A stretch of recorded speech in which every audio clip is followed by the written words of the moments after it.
We're going to be talking about the growth mindset concept, a phenomenon that was sort of pioneered by Carol Dweck in her research. What she did was to invite young kids into the lab and had them do some really hard cognitive tasks. What emerged is that there seemed to be two kinds of reactions with these almost impossible tasks. One group of students, as expected, became quite discouraged and gave up. Interestingly enough, there was a subgroup of students who, instead of feeling discouraged, were actually enthused and adaptive in the face of challenge and difficulty.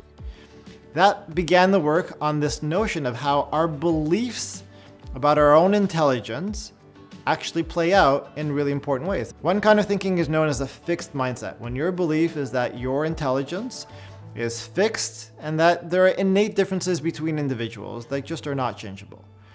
Another kind of way of thinking about intelligence is that your intelligence is actually malleable, that it can grow with time and effective strategies and through the exertion of effort.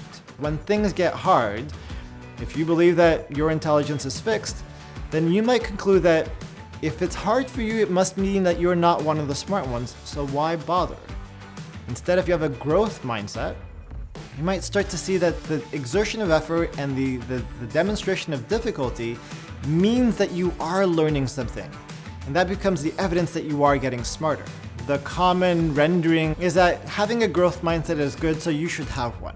Unfortunately, this is not an effective way of instilling a growth mindset.